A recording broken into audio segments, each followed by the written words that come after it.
ओम नमो भगवते वासुदेवाय। ओम नमो भगवते शिवानंदाय। ओम नमो भगवते चिदानंदाय। आज पवित्र दिवस एठारे उपस्थित आमर सेक्रेटरी सर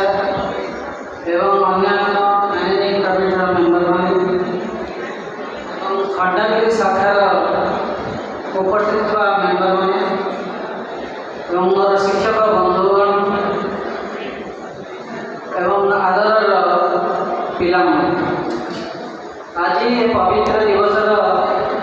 तात्पर्य होची गुरु शिष्य परंपरार गोटे उदाहरण जहाँ देखा जाए वर्तमान जुगरे दुईटी परंपरा गोटे है वंशगत परंपरा आमे आम बापा जेजेबापा ता बापा ये गोटे परंपरा आम आसती जोटा आम सब सरनेम लगी कार मिश्र कांदाए सरनेम ताठू बड़ परंपरा आम गुरु परंपरा जोटा नारायण आरंभ होती नारायण पद्म ब्रह्मा पुत्र पराशर शंकराचार्य एमके शिवानंद चिदानंद पर्यंत आम जो गुरु परंपरा रही हजार हजार लक्ष लक्ष वर्षर ये परंपरा तेणु भारतवर्ष आज जो विश्वर गुरु रही केवल गुरु परंपरा यही आध्यात्मिक ज्ञान तेणु आम समस्ते जेहेतु भारतीय तेणु आम समस्ते गर्व करवा आमर ये आध्यात्मिक ज्ञान तेणु Bharatvarsh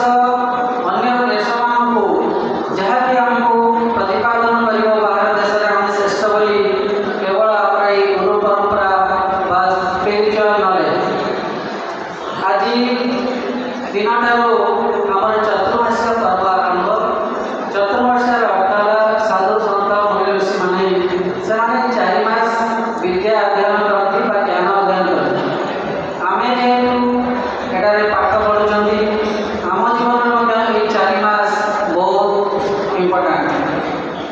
August September October November तुम्हें 4 मास भितर जहाँ किसी अध्ययन कर तुम परीक्षार रेजल्ट को प्रतिपादन कर कारण नवेम्बर डिसेम्बर पर तुम परीक्षा आसो बारंबार परीक्षा से तुम पाठ पढ़ाई टाइम पाइब ना तेणु ये चतुर्मास्य आमर मध्य 4 मास को सठिक भाव में व्यवहार करवा मन ध्यान दे पाठ पढ़ा तेणु गुरु परंपरा अनुसार आज जो मैंने शिष्य मैंने आज महान होती शिवानंद महान शिवानंद चिदानंद महान होती रामकृष्ण विवेकानंद महान होती सब आज एकलव्य महान होती गुरु तेणु जो शिष्य मैंने महानता आम चिर अक्षर लिखित रही आम यही दिवस से शिष्य मान विषय ज्ञान अर्जन करवा से गुरु वाक्य को किपरि भाव अक्षरे अक्षरे पालन करछन्ति सत्यनिष्ठ भाव रही आरुणी इत्यादि जो मैंने गुरु शिष्य मैंने रहे जीवन में से महान हो पार्टी तेणु गुरु ज्ञान बल शिष्य को साधारण मानव महामानव परिणत करे तेणु आम गुरु आज्ञा को मानवा गुरु मैंने जहाँ कहते बापा माँ जमी तुम प्रथम गुरु तुमको पाठ पढ़े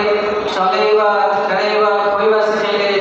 टीचर मैंने से तुमको पाठ पढ़े तापर जो टीचर मैंने पाठ पढ़ा सहित तुमको आध्यात्मिक ज्ञान देले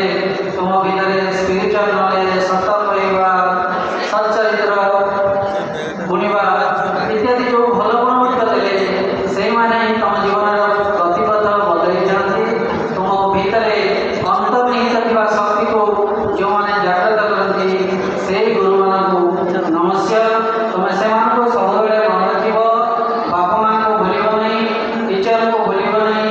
जो मैंने तुम जीवन गतिपथ को परिवर्तन करते